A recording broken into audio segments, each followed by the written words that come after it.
Paul Pashley, thanks for joining us. Thanks for having me. How are you? You good? Yeah, I'm all right, thanks. Yeah.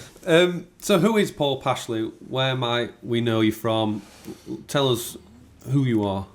Well, I'm a lad brought up in Sheffield. My family is quite, I suppose, a little mixed. I've got my mum who's from Sheffield and that side. When my mum was pregnant to an Italian who left before I was born. So I was brought up here, and with who I class as my father, brought me up very young, the Sheffield way, enjoyed his fishing and things like that, and quite simplistic really, I suppose, how we lived. And I always thought there was a creative side in me. I trained as an actor. I worked at Meadowhall as a clown, don't know if you remember that. Right. Entertainment company a long time ago, still walking, juggling, learned all that. Stayed on, went to do a BTEC as an actor, trained as an actor in Salford, was in a show in Manchester, in Coventry. I'd always sung, but I always thought that if I couldn't sing the key of a singer, then I can't sing the song. So in my own head, I had to find my range and where I fitted and what I enjoyed. So I was seen by a bass player in a production, and he said, "You know what?" He said, "You need to come and see this guy. He's got a big band." And this guy said, "Listen, turn up at St George's Hall in Bradford." At the time, I'd just finished in Coventry, so about 500 quid a week, away from home. Jobbing life of an actor, but you're away from home all the time, and I think what you don't realise is you spend more money because you're going out for a beer, or you're going out with a cast, or you're going for some food, or. And he said to me, "Look," he said, "bring your suit." So he threw me on stage with a suit and a 14-piece big band and said, "Sing the songs that you've sent me on that CD in front of a full house." So I did. And from that point, he said, "I'm going to give you 400 quid a week, 400 quid a show, give you at least 5 a month." I was like, oh, hang on, this is interesting. And I always loved the music. It was always in me. But I trained to act and to do TV stuff. And obviously that wasn't where I was supposed to be. And so from that, now, done some great work, had some stuff written in the past by Gary Barlow, Ryan Adams, Elliot Kennedy, then moved away and did a project with Steve Edwards, World Hold On. And then, obviously he wrote World Hold On, Billboard, winner, etc. And then I've got another project, got my own big band, 14-piece, all the way down to solo with my originals, but also with adaptations of pop songs, but in the swing genre. But I can tell you more about that in a bit. But that's why I'm a singer. Have you always been a performer then? So have you, working in retail, even at that point, did you know that performing, if that's the right categorisation, was that always in you, or did you find that? If you can sing, you can sing, but did you ever think that you could monetize it? I thought you had to get lucky. I thought, especially where we are, you have to be lucky in regards somebody has to see you, maybe in London or wherever, to give you that break to get out of the clubs. Because I only ever saw singers in clubs and things like that, and they earn a couple of hundred quid. It's like, wow, you work all week for that. That's amazing. Were it an unrealistic target at that time, or were you like, I'm having this? Yeah, I thought I could do it. It wasn't until I did work experience somewhere at Flamingo Land that the singer pulled out ill, and I did it. I did the gig, and I had to get 2 sets together, and it went down great. So I thought there could be something here, could be something in this. So I explored that, and I looked at that, and I moved to Manchester, and my eyes opened very quick, and I had to, working class lads should the same, and when you come out of a city and you realise how other cities work, like an agent, for example, I'll tell you a quick story. An agent, as soon as I got there, I saw an advert for, singers. So I applied, and he said, "Oh, I've got a wedding for you. It's an Indian wedding." I was like, "All right, great." He said, "How much do you want?" I think at the time I said about £300. And he went, "Get you 250. Right. So I went down to this wedding. Everything. They had everything. The only thing they didn't have is elephants. It was like, it's like trapeze artists. Everything was going on. And even at that age, I was like, I think I've been done a little bit. Yeah. I might have been done a little bit. And then I waited for my money, and it didn't come. 1 month, 2 month, 3 month, rung him, went, oh yeah, I've got your cheque. So I went to this nice big office in Hale, and he gave me my cheque, which was going to take another 2 weeks of cash. And as I walked out, he left his invoice board. It said, Paul Pashley, £1,300. And I thought, wow, he's not only done me for the 50, he's made a lot of money on me. And then I had to wise up very quick. Big learning curve. Yeah, learning curve in regards to your worth. Is that a generalisation in the industry? Have you found? Is it very much like that, or? I think you have to be fair, and I think I've learnt a lot in the industry. I've learnt what I think people. This industry is very interesting because I always find it's flipped 360. It's completely flipped. So obviously you used to make music to perform live. You perform live for free because you'd sell your merch. Yeah. Now you make your product to go and perform live, and everything's on live ticket sales and things like that. And I think that there are brilliant agents out there, but there are also interesting things like, obviously social media now can make something look brilliant, and you go and see it live and it maybe isn't. Yeah. But some people don't have, artists I know that are incredible don't have the infrastructure to make that amazing reel. So they'll always be seen as, oh, they're not as good as them, when actually live, what it's all about, they're better. And combating that comes at a cost, right? Massively, yeah. I mean, there was something about, I think I started reading an article a few weeks ago, I can't remember where it was, about the music industry and how rich kids have manipulated getting, you know, I've struggled, when some of them haven't. Yeah.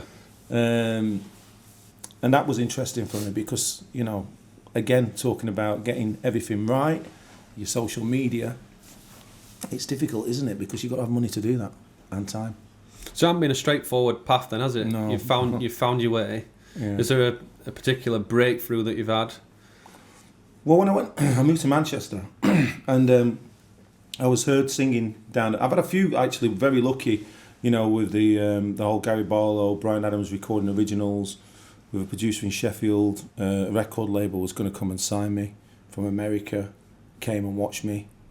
I don't know what happened because I was never really involved in what happened, but maybe everything happens for a reason, and I felt like I was on the shelf for a couple of years of not getting told things, and then I decided to record my own album. Quite productive in, like you said at the opening, 9 to 5 you turn off, but I could never turn off. So even if I did a 9 to 5, I'd still be trying to push something else. So I decided to, you know, put an album together and then push on from that, really, and explore things like The Voice, which was interesting. So let's talk about The Voice then. So talk me through that. What was that experience like? How did you apply? How's it work? Yeah, well, I applied. I was doing a project at the time, and I'd got my own CD out with a version of the artist, my cover version of I Bet Look Good on the Dance Floor, like a swing contemporary version, and I was put into that. And you know, the procedure's not straightforward in regards to you have to get through about 48,000 people, I think they said, just to get seen by the producers before you go onto the show. Yeah. The thing with The Voice for me was, I did 7 years at Man United, travelling all over the world, performing for their VIPs in Ukraine, wherever, China, America. And my job was to go and perform for the sponsors and affiliates pre-COVID, and to make them have a great experience. And I was part of, you know, them feeling comfortable so they can do whatever business they need to do. I was getting all these opportunities, and at the same time I was getting back and forward in London seeing the judges for The Voice, and they'd say, you know, can you come to London on such and such for expenses, and I'd go, I've got a gig in Newcastle and it's for Man United.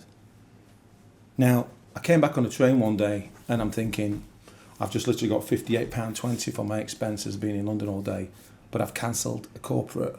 How many times do you cancel a club like that before they turn around and they go, we'll use somebody else, it's a bit difficult this. And then I thought to myself, business-wise, where's the voice going to take me? Even if I got far in it. I mean, I'm not being funny, but, you know, for me, to have a vocal battle with an opera singer is like trying to mix oil with water. It's just completely different. It doesn't, but... It's for entertainment purposes, though, the voice, isn't it? Yeah, but it's for entertainment purposes, but sometimes I think it's probably the sacrifice of the person that's doing it, you know. Is it all about the judges? Yeah. I mean, I thought the judges were great. I was a bit gutted that it wasn't Tom Jones. Yeah. Boy George was on the one, but I knew I wasn't going to go through because I knew I'd always been knocking them back. I can't go on that day. I can't go on this date to the producer. I can't go on this date. And I'd done things like, which I regret now, where they said, can we film the band in Newcastle or something like that when I was on a gig? So they was going to do a story. And hindsight's a great thing. I should have said, yeah, you can. And I should have paid my band because the BBC didn't want to pay to film them. I should have done that. But that's a learning curve, isn't it? Yeah. I think I should have maybe done that. But yeah. And ultimately you took that route, right? yeah, I think I had to, yeah. Yeah. I don't think my boss at United at the time, I'd have lost a lot of work. Like I said, he took me all over the world and I had some great gigs. It's quite funny because will.i.am was on the panel on The Voice, and 8 weeks after actually shooting, he was on the same gig in LA. Oh, nice. And I remember he was sat waiting for an Uber outside when he'd finished because I didn't understand why I not got a car, but he went and sat and got an Uber. And I was having a little chat with him, but you just realise I might not have been on the same fee, but I was on the same gig. Yeah. So it's a small world. Yeah, absolutely. What's the business look like now then? So that's the sort of how it evolved. Mm-hmm. What do you do day to day, week on week? So I manage myself at the minute. I think a lot of independent artists do that. So I've got a project that I recorded called Swing's a 21st Century Thing, which is obviously like it says on the tin. I did a birthday party a few years ago with my big band, and I realised it was an 18th. And I said to my arranger, if I do the standards, I'll get murdered. Because I know after half an hour, 40 minutes, what these kids are going to want. So I started looking at things like Drake and Pulp and their songs and covering them as a big band format. And got to the stage where it went down great. I got 18 to 80-year-olds on the dance floor. So I thought there's something there. The 18-year-olds had never seen a big band. And the 80-year-olds loved it. And they knew the music, but they'd never heard it like that, which is what they're familiar with. Yeah. And then the youngsters were like, wow, this is different. It's not a DJ. It's just literally a full band. So I explored that. And I've got an album, but I've got to put together now. So I've got all the contracts with the band to sort out in regards to payment. Then I've got admin, getting back to emails, poster design for the live show of that. Just going through notes on showreel things just to alter little bits. You have to be jack of all trades then, you literally... Yeah, I mean, I said to a friend the other day, I'm sure I've got ADHD, and it's got worse, and I think I'll bring that down to what I do, and I think anybody that's self-employed will relate to this, because what you'll do is you'll start doing your job, and everything gets in the way, so that might click up, and I'm going into that email, I've got to pay that, that. And before you know it, you've got 100 things going, and you've got your piece of paper written down, but which one do you do first and put your line through? And you can't do that one because, you know, Michael was saying sometimes you get people to do jobs and it's not right, so you can't finish that because you've got to wait for them to do that, so that gets put there. And that's what your day tends to be, and then you just have to switch off. And what makes you say ADHD then, in terms of that? Is it because you can't focus on one thing? Absolutely. Yeah. You know, I've been trying to get this live album out process for 2 years. I need a label really, but no label might pick it up until it's got some traction. And the only way to get traction is getting things put out, and then you're worried about people potentially copying ideas before it even does get out. I mean, I put 40 seconds of an arrangement out the other day and on Instagram, and somebody that's watching it went, "Oh, it's great. Where'd you get that arrangement from?" Not telling you. Well, give me a chance. When that goes out, then they can do that.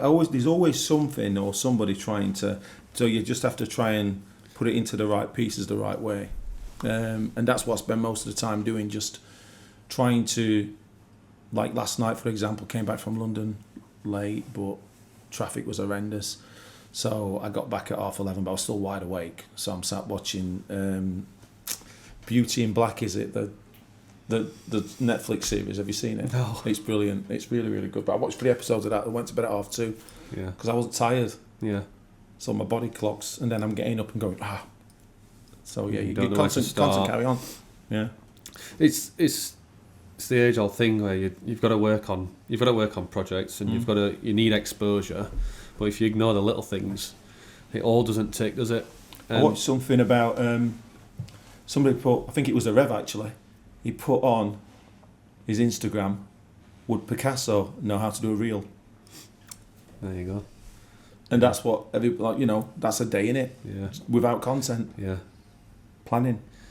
I'm forever. My brain's on overdrive all the time anyway. But I'm forever concerned about sustainability of the business or keeping up with trends. Like AI's coming now, Yeah. and that's going to change everyone's industry in some way. And it's scary, and it's tiring, and it's demotivating, because if you don't set time aside that you don't already have to learn how you can incorporate AI into your business, then you fall behind, and that's what happens. And Picasso wouldn't have been able to make reels, and he would have been. And especially if you're on your own, you've got so many things to cover. Look outside the box all the time. Yeah. You say about Picasso and things like that, but it's also like physical products. I've recorded a live album, and one of my bands said to me, why don't you just go in the studio? Because people know now that you can have AI on a vocal. Yeah. So everybody can sing now if they go in the studio. Whereas if it's live, people go, oh, I want to see that, or that sounds great. And the only way you make money as an artist is by people going, I want to see that. So putting something out live, but then you start thinking, right, well, I'm going to put it out live. I'm going to do a CD. Well, hard copying it a CD. Who buys them? So I'm better off maybe thinking outside the box. I watched a singer the other day, and it was vinyl. She sold about 40 vinyls like that after the gig at 25 quid. And I was like, wow. And then one lady came and said, I haven't got cash. And she went, I've got my phone. Bing, on the phone. I was like, what app's that? Yeah. So my head's already going like, well, how's she paid on that? So then you're constantly thinking, it's the same for you. Yeah, well, that's it. But that sort of goes two ways for me. So if I see something that I go, just like you did with the machine there, I need that. But when the hell am I going to have time to work out? Yeah. And it's just it almost demotivates you and makes you. I scroll on my social media, and the algorithm picks up, obviously shows you what you want to see, doesn't it? Yeah. So it's full of business stuff. This is how to make a reel. This is how to do this. This is how to do that. And I pass them quicker. I get rid of them because I don't want to know, because it's just going to pee me off for another half an hour. Yeah. And it's the wrong way, really. And really, you need to approach it and stay on top of things. But you're always, well, I find myself, and you've touched on it, you're at capacity anyway, aren't you? So something inevitably has to drop, doesn't it? And it's managing that, and that plays dividends on your fatigue and your energy. Yeah, and everything. Again, there's different ways of, I suppose, skinning a cat. I always say that for me, performing's 30% now. The rest is, what goes behind it. Yeah. I mean, not just. I don't even contemplate travelling as a part of the job, because I just have to think, well, I'd be awake anyway. So, because there's that many other things. If you start thinking, your travel time and this and that, then before you know it, it's just blowing your mind. We did an event on Friday, but the event on Friday has a certain audience, and that certain audience wants to hear certain material. And you have to tailor your set completely different to if I was doing something else, because it's an older generation, so they want to hear those songs. And if you go too like that, how do you must get feedback, like on your first song. You must get feedback from the crowd. Do you look out for that purposely, or is it sometimes? I mean, United helped me, because United was something that I had 3 or 4 times 2 or 3 or 4 times a week through the Jose era and Van Gaal and Solskjaer, where the corporates were the same. So they come into Old Trafford, which I was there every home game, and I have to perform for 45 minutes. I can't sing the same songs to them because I'd be like, oh my God, I'm not going to be able to keep this job if I'm singing the same stuff. So what do? I can put my couple of originals in. Yeah, they like that. But then I'm going home and I'm learning a mass repertoire.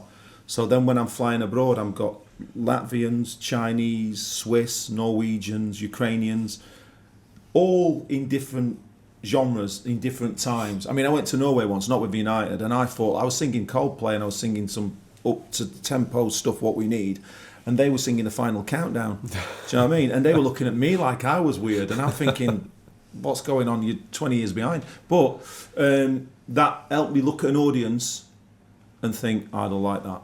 I don't like that. Yeah. And then I'll tailor make a set. Usually, if it's a private thing, I'll tailor make it to do my own stuff and do my own project. But I'll make sure that I give them what they want. What have the highs been throughout the journey? Event-wise, or just... Let's start with events.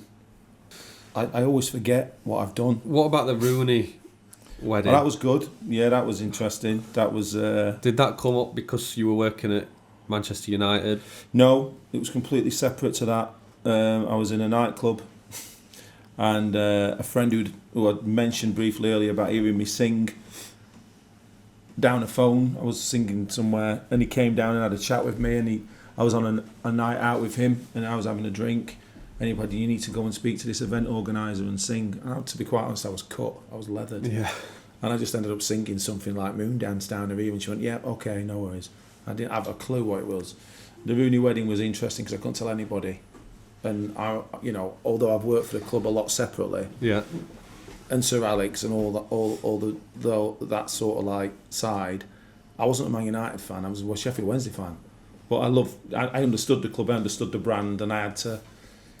But the Rooney wedding was literally the event organiser heard me sing. Obviously, must have spoken to the bride and groom and all that stuff. And then next thing I was on a plane, couldn't tell my mates anything. I'm sure it was the Euros. They were a secret wedding then. Yeah, it was massive. I mean, I remember getting there and I went to the hotel. I'll tell you the really funny thing, actually. I was watching something in the Euros in my bedroom, and I just heard a guitar going, maybe tomorrow. And I thought, that sounds really good. I didn't know much what was going on because I'd literally got on a plane, gone there, having a cup of tea, watching Norway versus whatever. I'm thinking, by my way on. And then I popped my head next door, and it was obviously the two of the Stereophonics that then later went on the boat. And they were just getting the set ready, and I sat in and listened and had a cup of tea watching it. Wow. Incredible. And little bits like that, quite good. Oh, massively. It's the right experience. And then singing there, and then obviously coming back. But I started working at United after I'd done the Rooney thing. Right, okay. So a couple of the footballers that were there, I sort of knew better when I'd sort of like jumped onto that. But it wasn't all tied. It was completely separate, but it just happened to be that side of the city, But at the minute, they're not as successful as they might have been when I was doing it. What are you most proud of? I'm most proud of this album, and I know everybody says that, I've got something coming out, I'm so proud of it, like a selling thing. It's not. I'm proud of it because it's my big band, it's live. I'm such a perfectionist in regards to I can't settle until it's right. So I've had about 18 people listening to this album. I took it to John Parr, St Elmo's Fire. I put it through his ears.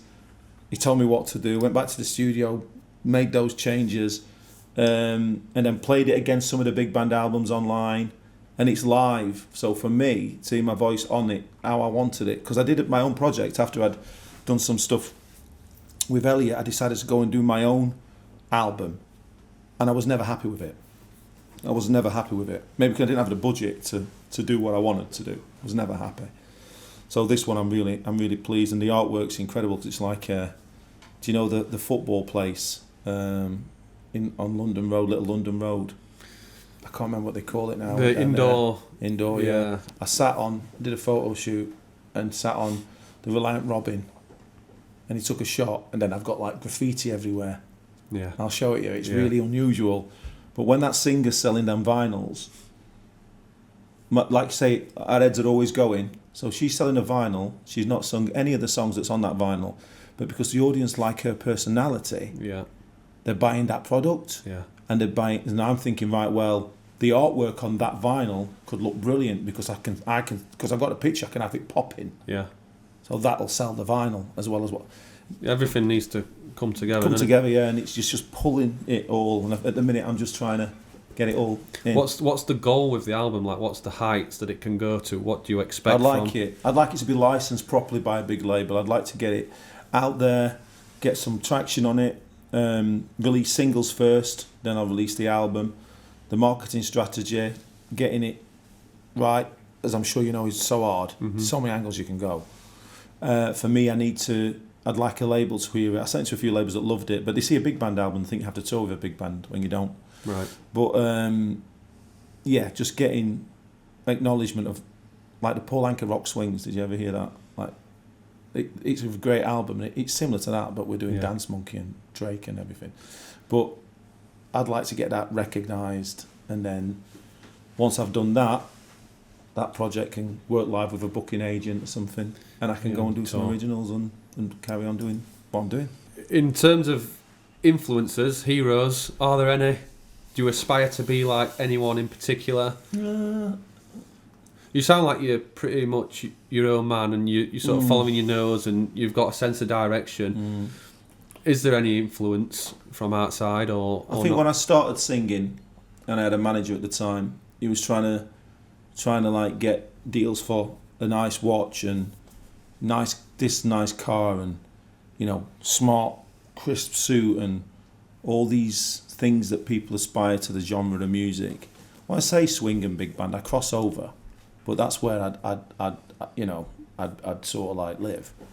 But Sinatra stuff, just because of the phrasing, Matt Monroe, Nat King Cole, all that, Winehouse, and Jackson. And Michael Jackson was a massive influence, even though I couldn't sing a thing of it. Obviously, it is, but it was because he was just like magical and magnetic to watch on stage.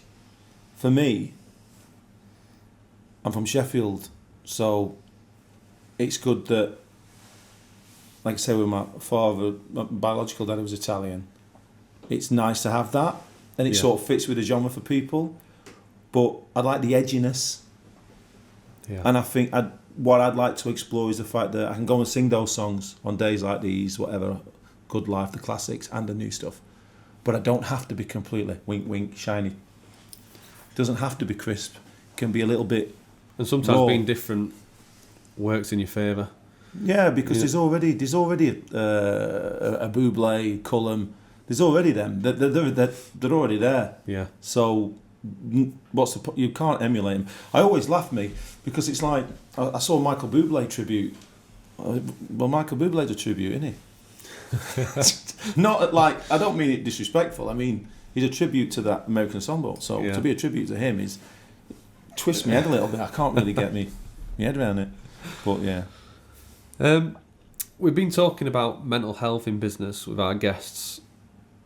Do you have anything you'd like to say on mental health? How does this work life affect you personally? Are you a happy person? I think you have to make sacrifices. I've made a lot of sacrifices in regards to not intentional, but just what the job brings. Weekends. I mean, it's an attractive, for some people, profession to be involved in as the partner at first when you've got great gigs and things like that. But then you realise you're away a lot. You're away maybe Friday, Saturday, Sunday. A lot of the time, if you don't go away, you potentially lose work. Mental health wise, I've got a lot of downtime when other people are working. So there, I have to occupy myself with a gym, or like I look forward to football every week. I think because your head's always going, there's always something to do. I don't take enough time out to go on holiday or go and see my family. I've got to assess that a little bit. I'm okay mental health wise, but I do understand the struggles people have. I've been watching a lot of footballers' mental health things, and I get that because they finish at whatever time. What do they do? They're away from home. I think when I was acting, I think it could have been worse for me then because I wasn't in control. I'm waiting for the next contract. I think I would have been in a different place to what I am now because I can always You've got create. a bit more control this Well, time around. whatever you put in, you get out. Whereas when you're working for a contractor or a show, you're away from home and then you're waiting for the next gig and you've got pressure and I do actually I think it's a serious thing that needs to be thought of a lot more. It's a common theme in business ownership that we all know about it. We all know that we should perhaps eat better, sleep better, exercise more. We all, as far as my experience with talking to people goes, we all understand it, but still don't quite find the time to action it. I think we're in a really strange generation where, like, it's so different to 10, 15 years ago. I mean, I don't even know how you start when you've got a family, you've got your own business, because, the phone's going, it's blowing up, your emails. I mean, how important is your mobile phone? I still have a separate diary because I can have it on my phone, but everything's on that. And then it's pinging up, and then if I get an inquiry at 11 o'clock at night, I better get back to it because, or somebody better get back to it. If they don't get back to that inquiry, then I could lose it or, have that conversation. There's too many things going on. And WhatsApp, iMessage, spam, all the things, contracts, every business, it's 24 hours. I mean, even driving back last night, Man United kick off at 7 o'clock on a Sunday night. That never happened 10 years ago. People were just doing what they did. I mean, personally, I love it because Sundays bore me to death. I'd rather work than, have a Sunday or watch something like Man United. But I can see it in 3 or 4 years' time, whatever industry you're in, it'll just be 7 days. We'll just be on this wheel. And for mental health, that ain't good. No. It's a subject that's increasingly becoming, spoken about, which is a good thing, isn't it? Yeah, absolutely. I suppose we're beginning to work out how to tackle it now. With everything you've done, you must be. Is it fair to say you're a confident person? I think what I learned at university, there's a fine line between confidence and arrogance. And I like to sit on the confidence side. When I cross that line and I've been paid to do an event, then when it's friends and stuff, you can have a laugh. But when you're doing something for a paid client at a big stage, you've got to deliver. And you can be confident. And my way of coming through performance from 15 onwards was clowning at Meadow Hall and things like that with makeup on. Nobody can see who you are. You can be as confident as you want because nobody knows who you are. And then when you come out of that and you do this, you cross that line, you deliver. But when you come off, you're just like your mates. I have seen the other side of it. I've got friends that are that person on stage and think they're that person off stage. What I've usually found is the people that talk a great game usually aren't the ones that are the ones that you just go, wow. Yeah. Do you know what I mean? It The ones that go, wow, are very humble. Yeah. Like, that I've seen. Yeah, that's interesting. They're quite humble people, and they'll go and deliver, and then they'll come off. And I like that. I think that's the best way to be. Singing's like, I've got couple of ex-footballer friends that if you chat to, I think it's the same for them, isn't it? They go, they have to do their job, and then they come away from it. Is singing acting? Are you a different person on stage to who you are? Not in terms of personality, like we've just touched on, but I always think about it like when you listen to the radio, and I think how are they speaking so with so much energy or compassion or whatever it may be when they could have just had a bad day, and they have to turn up and. Has there been any occasions where you've had to turn up and show up and be a person that you didn't feel like being at that Oh, moment in massively, time? yeah. My dad, my not my biological dad, but my dad who brought me up died, and I think I had a gig that weekend, and I just had to just do it, and nobody knew, but it becomes seasoned into, you know, if you're on stage and you're performing, you can be knackered. I mean, this is what interests me. The event last night, for example, I was really tired, but that hour and a half when I'm on stage, I'm fine because your adrenaline's running. Yeah. So you're okay. And when you come off, you've dropped. And she went, "Oh, you're really tired." I'm thinking, "Well, won't you be? I've just done an hour and a half." Do you know what I mean? And then like driven from, but no, it was great. But what I'm trying to say is, yeah, I think I'm the same person. When I go on stage now, I talk like this, and I'll not script anything as such. I'll talk around a thing. I won't. Every show will be different for me because it keeps my mind fresh. I've got friends that do the same show. They've done it for 5 years in the same songs, in the same order. Now that talk about mental health. Yeah. That'd kill me, that, because Yeah. I'd be like, oh, I know what's coming. Oh, hey, no, you can't cheat people. I don't think you can cheat people. Yeah. Well, you can, but I don't want to do that. No, that's good. Okay. Thanks for coming on. My pleasure. It's been a pleasure talking to you. You too. Thanks for having me. No, I love the cups.